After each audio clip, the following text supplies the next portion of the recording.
दोस्तों आज के समय में ये बहुत कॉमनली देखा जा रहा है कि लोगों के अंदर नॉलेज और टैलेंट तो है, लेकिन उनमें एक बहुत बड़े लेवल पे कॉन्फिडेंस की भी कमी है। क्योंकि जब बात खुद को कहीं प्रेजेंट करने की आती है या अपने आप को ठीक से एक्सप्रेस करने की, तो अधिकतर लोग अपने लो सेल्फ कॉन्फिडेंस की वजह से फेल हो जाते हैं। क्योंकि मोस्टली हमें ये तो सीखने को मिल ही जाता है कि अपने कॉन्फिडेंस को कैसे बढ़ाया जाए, लेकिन ये नहीं बताया जाता कि आखिर हमारा सेल्फ कॉन्फिडेंस लो होता ही क्यों है, आखिर इसका रूट कॉज क्या है और हमारे ऐसे क्या बिहेवियर्स और हैबिट्स होती हैं जिनसे हमारा कॉन्फिडेंस डिस्ट्रॉय होता है। तो आज हम आपके साथ वही हैबिट्स और बिहेवियर शेयर करने वाले हैं जो आपके कॉन्फिडेंस को दिन प्रतिदिन कम करता जा रहा है और आपको पता भी नहीं है। तो आइए जानते हैं। Number 1, assuming you are the worst.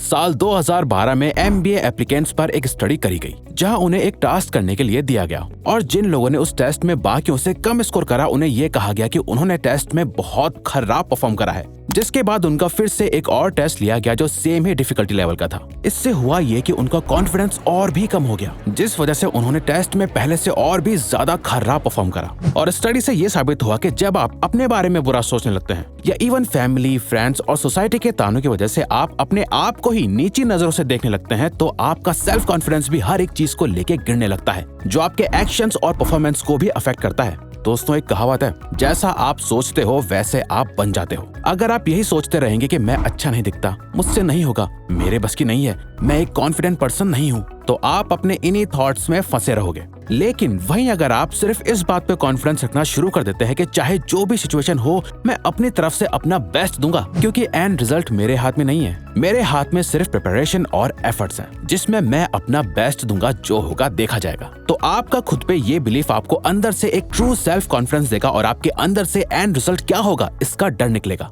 लेकिन अगर आपकी ये सोच नहीं है और आप खुद में बस कमियां ढूंढ के खुद को डाउट करते रहते हो, तो आपकी यही हैबिट आपके कॉन्फिडेंस को डिस्ट्रॉय करती है। वैसे दोस्तों आपको क्या लगता है, आपके अंदर कितना % कॉन्फिडेंस है? हमें अभी कमेंट करके बताओ परसेंटेज में। Excessive apologising. Self care coach Carly स्क्वीट कहती हैं, एक वर्ड जिसके यूज से लोग बिना जाने अपना कॉन्फिडेंस डिस्ट्रॉय कर देते हैं, वो है सॉरी। जब इंसान को बार बार सॉरी बोलने की आदत हो जाती है, तो उसका दिमाग अपने आप में ही कमियां ढूंढने लगता है। अब वैसे तो अपनी गलती एक्सेप्ट करना और उसके लिए माफी मांगना अच्छी चीज है और ये आपकी मैच्योरिटी भी शो करता है, लेकिन सिर्फ किसी के प्रेशर में आके या ना चाहते हुए भी सॉरी बोलना आपके कॉन्फिडेंस को बहुत ज्यादा अफेक्ट करता है। कई बार लोग आपको दुख देते हैं, परेशान करते हैं, आपको डांटते हैं, जिससे बचने के लिए आप फटाफट माफी मांग लेते हो, जिससे आप अपने ही फेथ यानी विश्वास और सेल्फ एस्टीम को नुकसान पहुंचाते हो। सिर्फ लोगों को खुश करने के लिए आपको कभी उन चीजों के लिए माफी नहीं मांगनी चाहिए जहां आपकी कोई गलती नहीं है। Comparing yourself to others. University of California में एक स्टडी कंडक्ट करी गई थी जिसका नाम था hedonic consequences of social comparison. इसमें देखा गया कि लोगों की हैप्पीनेस कैसे दूसरे लोगों से अफेक्ट होती है। जहां अनहैप्पी लोगों के एक ग्रुप को एक एक्सरसाइज करवाने के बाद उन्हें ये बोला गया कि उन्होंने बहुत अच्छा परफॉर्म करा है, इससे उनका कॉन्फिडेंस लेवल और ज्यादा बढ़ गया और वो हैप्पी फील करने लगे। लेकिन जैसे ही उन्हें ये न्यूज दी गई कि उनके साथ के लोगों ने उनसे भी ज्यादा अच्छा परफॉर्म करा है, तो वो लोग वापस से अपने अनहैप्पी और सैड स्टेट में चले गए और उनका कॉन्फिडेंस लेवल गिर गया। खैर, खुद को दूसरे से कंपेयर करना बहुत नॉर्मल है, इसे हम जानबूझकर नहीं करते। अगर हम किसी को हमसे अच्छी लाइफ जीते हुए देखते हैं, तो ऑटोमेटिकली हम अपने आप को उस दूसरे इंसान से कंपेयर करने लग जाते हैं। पर यहाँ कंपेयर करके उनसे इंस्पायर होने के बजाय अगर हम ये सोचेंगे कि सामने वाला बहुत अच्छी लाइफ जी रहा है और मेरी ही लाइफ इतनी खराब है जहाँ इतनी प्रॉब्लम्स हैं, तो ये हमारे कॉन्फिडेंस को बहुत ज्यादा गिरा देगा। आप चाहे जितना भी ट्राई कर लो, आप सबकॉन्शियसली खुद को दूसरों से कंपेयर करने से नहीं रोक सकते, बट उस कंपैरिजन से खुद को बुरा फील कराना जरूर बंद कर सकते हो। Neglecting your appearance. Style instructor Shana Berkeley कहती हैं, the most under recognized confidence destroyer is the way we dress. यानी जाने अनजाने में हम कैसे कपड़े पहनते हैं, खुद को कैसे ड्रेस करते हैं, ये हमारे कॉन्फिडेंस को बहुत ज्यादा अफेक्ट करता है। दोस्तों याद करिए, जब आपने किसी दिन एक बहुत अच्छा हेयर कट कराया था, अपने नेल्स कट करे थे, अपने न्यू या फेवरेट कपड़ों को अच्छे से प्रेस करा था, अपने जूतों को साफ करा था और अच्छे से शावर लेके रेडी हुए थे, तो उस दिन आपका कॉन्फिडेंस लेवल कितना हाई था। ऐसा इसलिए होता है क्योंकि जब आप अपना ध्यान रखते हो, आप कैसे दिख रहे हो, कैसे स्मेल कर रहे हो, ये ही डिसाइड करता है कि आप अपने बारे में क्या सोचते हो और कितने कॉन्फिडेंट हो। अगर आप खुद के अपीयरेंस का ध्यान नहीं रखोगे, अच्छे से खुद की केयर नहीं करोगे, तो सबकॉन्शियसली आप अपने माइंड को ये कह रहे हो कि आप खुद को पसंद नहीं करते। आप कैसे दिखते हो इस पे आप ज्यादा एफर्ट्स नहीं डालोगे और ये आपके कॉन्फिडेंस को गिरा देता है। Obsessing over minor flaws.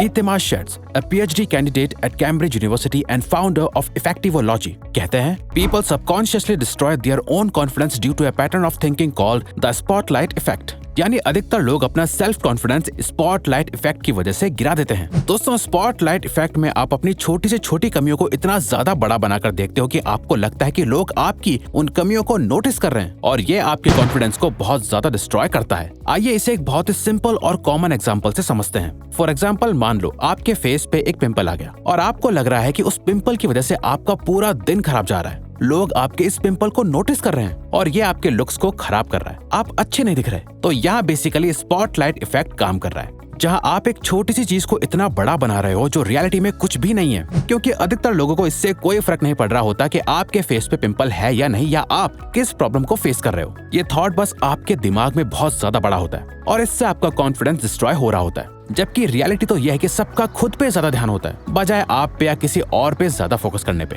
हर कोई यही सोच रहा होता है कि क्या मैं अच्छा तो दिख रहा हूँ, क्या मैं अच्छा तो कर रहा हूँ ना। और अगर कोई आप में कुछ कमी नोटिस भी कर लेता है तो वो अगले कुछ सेकंड्स में भूल भी जाता है, क्योंकि वो खुद अपनी लाइफ में बिजी होता है। ऐसा नहीं होता कि वो सिर्फ आपके बारे में ही सोचता रहता है। तो अब से आपको खुद में कुछ भी ऐसी कमी लगे या डाउट हो तो खुद से पूछना कि क्या मैं यहाँ स्पॉटलाइट इफेक्ट का यूज करके एक छोटी सी प्रॉब्लम को बहुत बड़ा बना रहा हूँ। क्योंकि दोस्तों, यही वो कॉमन हैबिट होती है जो अधिकतर लोगों के कॉन्फिडेंस को डिस्ट्रॉय करती है। Not having a plan. दोस्तों, मान लो आप अपने किसी एग्जाम की प्रिपरेशन कर रहे हो। उसके लिए आपको क्या पढ़ना है, कितना पढ़ना है, कितने टाइम में पढ़ना है, कैसे पढ़ना है, इन सब का एक सेट प्लान है। आपने हर सब्जेक्ट को, हर चैप्टर को सही टाइम से डिवाइड करा है और प्लान के अकॉर्डिंग आप एग्जाम से पहले फुली प्रिपेयर्ड हो जाओगे। वहीं आपके दोस्त के पास कोई प्लान नहीं है, उसका कोई गोल सेट नहीं है, वो बस रैंडमली कुछ भी पढ़ता जाता है। उसे नहीं पता कि वो जो पढ़ रहा है वो एग्जाम में कितनी इंपॉर्टेंस रखता है। अब चाहे आपका या आपके फ्रेंड का एग्जाम कैसा भी जाए, आप ये सोचो कि आप दोनों में एग्जाम वाले दिन कॉन्फिडेंस किसका ज्यादा होगा, वो जिसने इस एग्जाम को क्रैक करने का पूरा प्लान बनाया, या फिर उसने जो बस ऐसे ही एग्जाम देने आ गया। बिना प्लानिंग के कोई भी एक्शन लेने से आप किसी भी हाल में कॉन्फिडेंट फील नहीं कर सकते। ज्यादातर लोग इसीलिए अपने गोल्स को अचीव नहीं कर पाते क्योंकि उन्हें पता नहीं होता कि उस गोल तक पहुंचना कैसे है। इसीलिए उनके अंदर ये कॉन्फिडेंस नहीं आता कि वो इसे भी अचीव कर सकते हैं। Lowering your standards. अपने स्टैंडर्ड्स को लो करने का मतलब है आपके साथ जो कुछ भी हो रहा है उसे चुपचाप एक्सेप्ट कर लेना, चाहे वो आपके लिए अच्छा हो या बुरा। ऐसा इसलिए होता है क्योंकि हाई स्टैंडर्ड मेंटेन करना यानी अपने आप को और बेटर बनाने के लिए पुश करना बहुत मेहनत का काम होता है। वहीं अपने लिए लो स्टैंडर्ड सेट करने से आपके लिए चीजें बहुत आसान और कंफर्टेबल हो जाती हैं, जिससे हमारे दिमाग में अपने लिए ही लिमिटिंग बिलीफ डेवलप होने लगता है और हम लाइफ में कोई भी बड़ा कदम उठाने से डरने लगते हैं। हमारा कॉन्फिडेंस एकदम डिस्ट्रॉय होने लगता है और अगर हम अपने लिमिट्स को पुश नहीं करते, अपने स्टैंडर्ड्स को नहीं बढ़ाते, तो यही हैबिट फिर सबकॉन्शियसली हमारे कॉन्फिडेंस को डिस्ट्रॉय करती रहती है। तो दोस्तों, ये वीडियो यहीं खत्म होती है। अब अगर आपको ये वीडियो अच्छी लगी तो वीडियो को लाइक और सब्सक्राइब बटन पे क्लिक करके इस चैनल को ग्रो करने में सपोर्ट करो और बेल नोटिफिकेशन ऑन कर लीजिए ताकि आप आने वाली वीडियोस मिस ना कर पाओ। Thank you for watching.